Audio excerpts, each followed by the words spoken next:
Good morning, Holly here. Let's see. So it is March 24th, 2020, and depending on when you're watching this, you're either aware that we are in the middle of the coronavirus pandemic, or it's a long time from now and you're remembering that we had a coronavirus pandemic. So my fiance and I have basically decided to go ahead and self-quarantine in an effort of trying to avoid said virus. Ryan has a compromised immune system, and so he is one of those people that needs to be extra cautious. So as a result, we are here, we're in the house, we're stocked up, we ain't going nowhere, most likely for 30 days. So I thought it would be a good time to start on a series that I've been thinking about for a long time. And I think I'm going to call it No Spoilers, Spoilers. And I want to do book and movie reviews. And instead of focusing on the latest thing that came out on Netflix or this week's bestseller, I thought I would maybe kind of focus on some throwbacks, if you will, some kind of more hidden gems from my past that are favorites. And the first one that I'm starting with is one of my all-time favorite books. Let's see, The 5 People You Meet in Heaven by Mitch Albom. And Mitch Albom is an amazing writer. He writes nonfiction and fiction, and one of the things that I love about his fiction is he can tell these really complex, rich stories in the most simplistic terms. They're quick reads, but they're books that they really stick with you. They linger. You think about them for quite a while. So, the no spoiler synopsis on this book is that it is the story of a man named Eddie who is a maintenance worker at a place called Ruby Pier, which is kind of like a Coney Island, carnival rides, games, that kind of thing. He's been there for years and years, and he's not satisfied with his life. He's been widowed for many years. His life is very simple, very lonely. He feels like he never really did anything with it. And on his 83rd birthday, he is killed in a tragic accident at Ruby Pier trying to save the life of a little girl. And he wakes up in heaven where he meets 5 people that were connected to his life in some way. They each have a lesson to teach him, and this is just kind of the story. You follow him on this journey. Now, I will say, in spite of the title and the premise, the book isn't really very preachy. I've had some people say before, well, I don't believe in heaven, and if you don't, it's okay. You can read the book without it being too preachy. And it also, I don't think, steps on a lot of toes, regardless of what your faith may be. Maybe this isn't exactly your idea of heaven, but I think it's a story that can still be enjoyed without really, stepping on the toes of anybody's faith. The book was published in 2003, and it was also made into a made-for-TV movie, which is a fantastic adaptation because Mitch Albom actually did the adaptation as well. So a lot of the great words, his dialogue, his words are so fantastic, and a lot of the dialogue is lifted word for word right from the book. So if you're not much of a reader, maybe you'd rather watch the movie instead, then by all means look that one up. It stars Jon Voight as Eddie, and also Jeff Daniels is in it. There's a couple of familiar faces, but Jon Voight is definitely the main player in that one. It is just kind of all about how our lives hold more value than we realize. And for anyone that has ever felt insignificant, felt like they could just disappear and the universe wouldn't notice, felt like their life was wasted, that they didn't do the things that they dreamed of doing, they didn't accomplish the things that they wanted to accomplish, and their life was pointless. This is a book that you could probably really relate to. And sadly, I think most of us feel that way at some point in our lives. I know I certainly did, but when I read this book, it made me think, it made me wonder. And when you read it, you can't help but wonder, who would my 5 people be? Who would be the 5 people I would meet in heaven? And then who would I wait to tell my story to? Whose life did I affect simply by being there? So it's just a fantastic read, rich, wonderful story full of just so much heart, and like I said, really makes you think. And that's the thing I loved. I've carried this book with me. I read it back in 2003 when it first came out, and I've read it at least once a year every year since then. And it's a book that lingers with me. I carry it with me. This book that I have in my hand now is currently, this is my 6th copy of this book, because over the years at different times I have just given the copies of this book away, which is unusual for me because my books, especially ones I love, they're like gold. I'm reluctant to even let someone borrow them, let alone just give them away. But sometimes I'd meet somebody and it would just so happen that I'd have the book in my possession, and I would think, you know what, this is a story for you. And sometimes I never saw that person again. They were strangers to me. And sometimes I got feedback, wow, blown away, great story, loved it, you know, really made me think. So it's definitely one that I recommend. Okay, so that was the spoiler-free kind of review on this book. And from this point on, spoiler alert, I'm gonna kind of go through the book in a little bit more detailed and kind of give some of my thoughts on it, and even read a brief little passage from it. So as I said, Eddie is a guy that works at a place called Ruby Pier. He's 83 years old. At this point, he's been widowed for many years. His wife, Marguerite, died relatively young. He never remarried. He's been on his own since. Eddie was kind of a complicated guy in some ways. He was, as a young man, he was very bright. He was very good with his hands. His father was a maintenance man at Ruby Pier, and they had a very strained relationship. Eddie had dreams of going to engineering school. He wanted to become an engineer. He had a mind for it. He was good.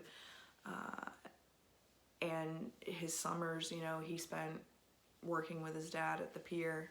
And his father was, he was a harsh man. He was harsh on Eddie. You know, Eddie got beatings growing up, and his father was definitely not the guy to ever tell his son he loved him or he was proud of him or any of those things. Eddie meets Marguerite at the Stardust Band show, which is also, it's at the pier, and he's kind of instantly smitten with her, and they date, and then comes the war, and Eddie goes away to war, and he becomes a prisoner of war, where he's held for, it seems like months. I don't know if they ever say exactly how long he was held captive, but he and his group, it seemed like it was months that they were there. You know, thoughts of Marguerite kind of keeping him going, keeping him pushing through. And during the time that they escape, Eddie is shot in the knee, and his leg never fully recovers, so he has a limp for the rest of his life. When he gets home, he really does go through a bad depression. His father's not very sympathetic about his situation, is irritated by the fact that Eddie's just feeling sorry for himself. Marguerite stands by his side, though. They still get married as planned. And Eddie still dreams of getting away from the pier, but when his father dies of pneumonia, Eddie now feels obligated to take care of his mother. She seems to kind of have a bit of a breakdown after her husband dies, so he plans on sticking around for a while to help take care of his mother, and he ends up working at Ruby Pier for the rest of his life, literally until his dying day. So on the day of Eddie's 83rd birthday, he is at work, business as usual. He's not a guy that really bothers celebrating birthdays. He doesn't feel like he has a lot to celebrate, so it's just another day for him.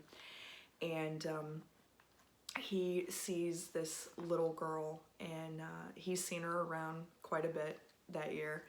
And he knows her name is Amy or Annie. He can't ever remember which, so he just thinks of her as Amy or Annie.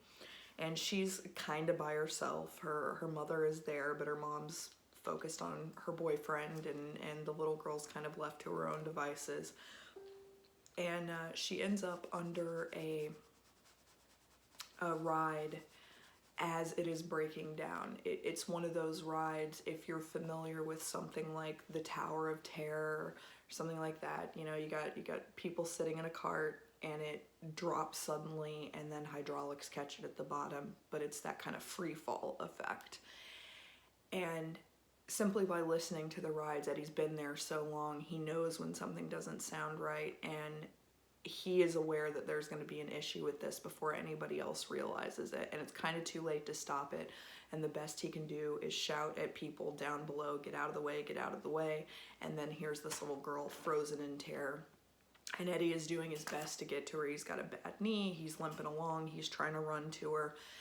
He grabs a hold of her hands, there's a flash of light, and then that's it.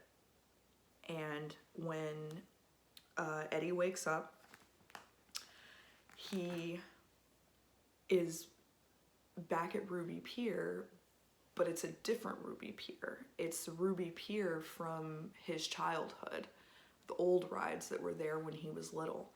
And there's a few things he notices. One, he can't speak. He's gonna try and call out, hello, hello, is anybody there? He can't speak. He has no voice. But other than that, physically he feels amazing. His limp is gone, his body feels strong, he can run, he feels like a child again. And then he bumps into a man from his past, and that man is the Blue Man, played in the film by Jeff Daniels. But the Blue Man was from the days back when Ruby Pier still had an old-fashioned freak show. They had the bearded lady, they had the strong man, they had Siamese twins, and they had the Blue Man. The Blue Man was a man who had suffered from silver nitrate poisoning, and it had tinged his skin blue. And he worked at the freak show at Ruby Pier, and he explains to Eddie, yes, you're dead, and yes, this is heaven. And Eddie's just looking around like, how can this be heaven? It's Ruby Pier. And the Blue Man explains, well, it's not your heaven, it's my heaven.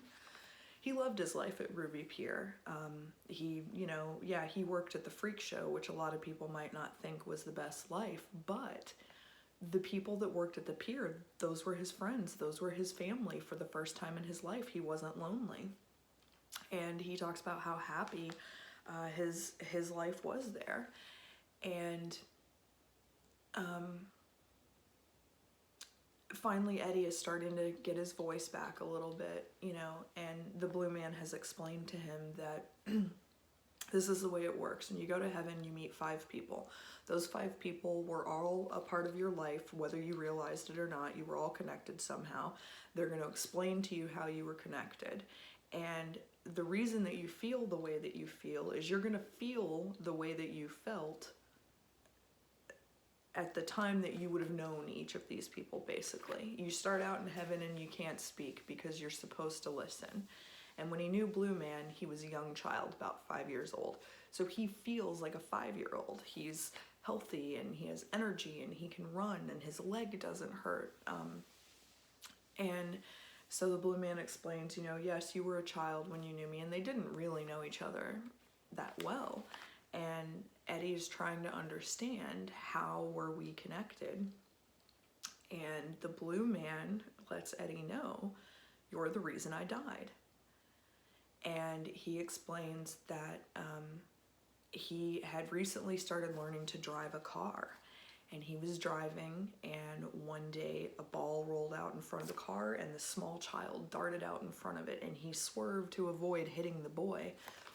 And the stress of the whole thing on his heart, which was already weak from the silver nitrate poisoning, was more than he could bear, and he had a heart attack and died. And Eddie is grief-stricken. He feels so guilty and horrible. And he said, you must hate me. And the blue man's like, of course not. Why would I hate you? Well, I killed you. And the blue man teaches him his first lesson, which is there are no accidents. Everything happens the way that it's supposed to. There are no random events. Everyone has a purpose, and all people are connected. And Eddie said, but then what was the point? Why did you die? And the blue man tells him, I died so that you could live. And then he gets to see the blue man as the blue man sees himself in heaven, which is no more blue skin. He's just a regular guy walking happily amongst friends at the pier. Then things kind of fade out, and Eddie finds himself waking up again, and this time he is in a Philippine rainforest, and he sees his second person, and his second person is the captain, and the captain is his captain from when he was in the army. The captain was a good guy, and he had a mission. His mission was to make sure that none of his men were left behind. Every guy was going to get home safe. So the group is actually captured at one point, and they are put into a forced labor work camp, and it's horrible conditions. One of their guys actually gets sick and dies, and they're horribly mistreated. And like I said, I don't remember them really giving an actual time frame on how long it was there, but it seemed like it was weeks, if not months. So it finally comes down to them escaping, and Eddie is the one that is actually the key to them escaping. He notices one night that the one guard that's watching them at night while they're supposed to be sleeping is trying to juggle some rocks and can't quite do it. Well, Eddie knows how to juggle. He learned how as a small child, and so just by motioning, he's motioning to the guy, because they don't speak each other's language, to give him the rocks, and he can juggle. So Eddie starts juggling, and as he's juggling, he's kind of in a sing-song voice talking to the other guys, like, hey, this is what we're gonna do. I'm gonna bash him with this rock, and that's the time we're gonna attack. Let's go. And they do, and they overpower their captors, and they are ready to get the hell out of there, but they decide to burn down the work camp as they're going, so it could never be used again. So they got flamethrowers, they're torching this place, and Eddie believes that he sees a small shadow kind of darting through one of the huts, and he starts yelling like, hey, is somebody in there? You come on out. I'll help you. I'm a soldier. And they're telling him, Eddie, we gotta go, man. We've already radioed. This place is getting ready to get hit. It's gonna get bombed. We gotta get the hell out of here. And he's excuse me. He's just fixated on this idea of this shadow that he thinks he saw, and they're dragging him away, and he is trying to run to this hut, and then he just feels like this explosion in his leg, and it turns out he was shot in the knee. And he loses consciousness not long after that, isn't even aware of them throwing him into the back of this truck and getting out of there. And so the captain asked him, how did your leg end up healing? He said, I had problems with it for the rest of my life, but I guess it's not that big of a deal. And And the captain asked, you know, are you still mad about it? And he said, no, you know, not really. I was for a while, but it is what it is. And the captain said, good, glad to hear you say that, because I'm the one that shot you. Which, of course, throws Eddie into a rage. And the captain's like, look, I had to do it, man. You had lost your mind. You're trying to run into burning huts and stuff. I did it to save your life. And he asks, like, hey, did you guys all stay in touch after? And, you know, do like we all talked about, everybody meeting at the pier, you giving everybody an extra turn at the tunnel through, you know, the tunnel of love with the girl of their choice. And Eddie's like, nah, you know, actually I never saw any of those guys again. I woke up in a hospital, and the next thing I knew, I was back in the States. And he said, you know, what about you, Captain? And that's when he finds out the captain never made it home. The night that they escaped, you know, the guys are all in a truck, and the captain is scouting the way out ahead of them, and he steps on a landmine, and he knows it. He's aware that when he lifts his foot up, that's it, it's gonna blow. And so he sacrificed himself to make sure that the rest of the guys made it home. And that is the lesson that he teaches him, the importance of sacrifice, whether it's big or small. And then the captain shows Eddie his true heaven, which is what the world looked like before war. And it's, you know, it's still this beautiful forest scene, but it's pristine. It's the most serene, peaceful, beautiful place that you could imagine. And that's his heaven. So again, Eddie kind of fades out, and he comes to, and he's in the snow, but it's a strange snow because it doesn't feel cold and it doesn't feel wet, but it's just snow. And in the distance, he sees a diner, and he walks over towards the diner and is shocked. He sees his father sitting at a booth against the window, and he starts knocking on the glass and yelling for his dad, and his dad doesn't seem to hear him at all. And as a matter of fact, a woman appears and tells him, he can't hear you. And she takes him inside, and she explains to him that this is her heaven, this diner.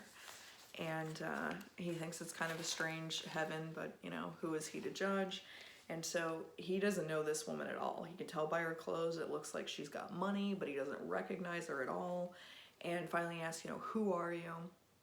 And she tells him, well, you know, once upon a time, she said, you know, I didn't always have money, came from a poor family, I worked in a diner, very much like this one, and that's where I met the man who would later become my husband, Emil.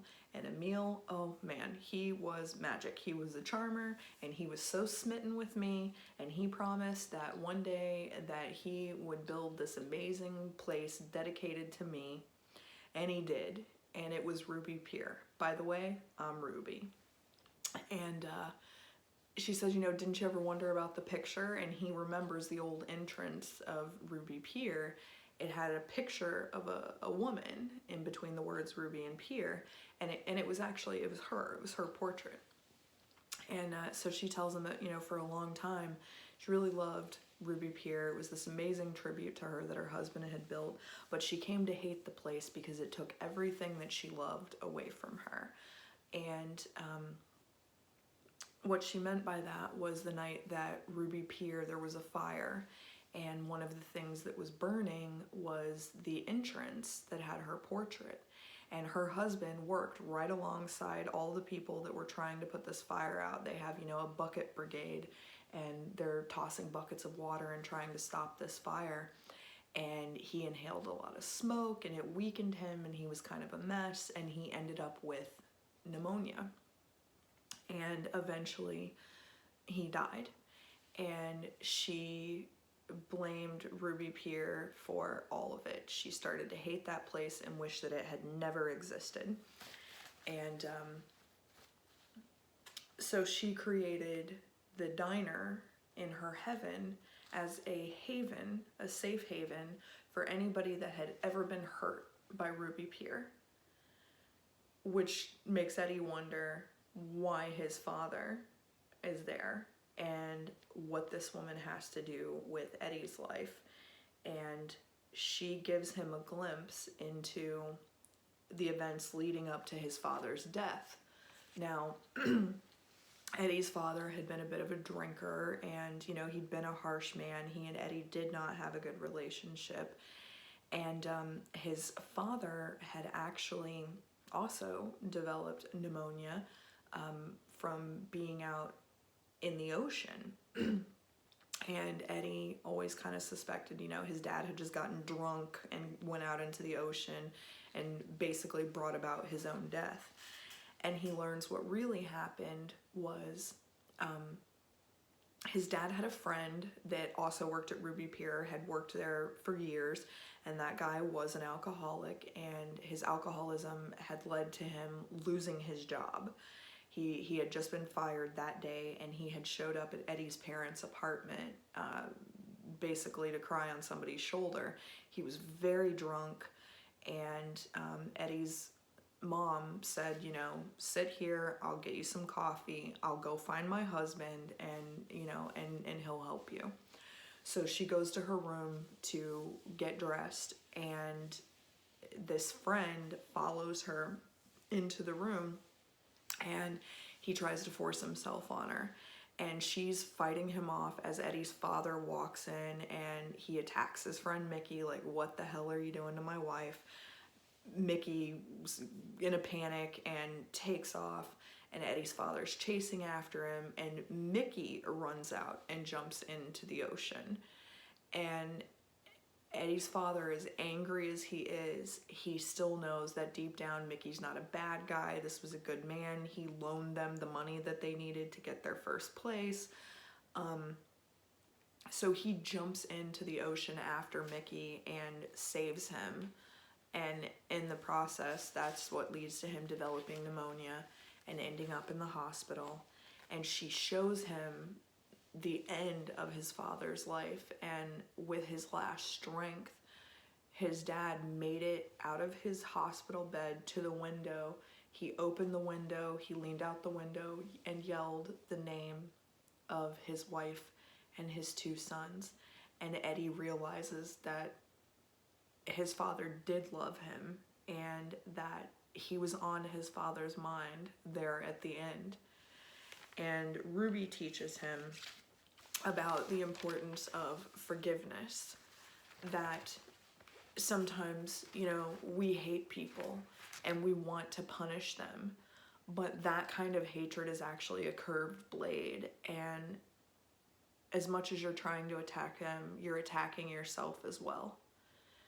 And Eddie makes peace with his father and forgives his father for not always being the man that he should have been.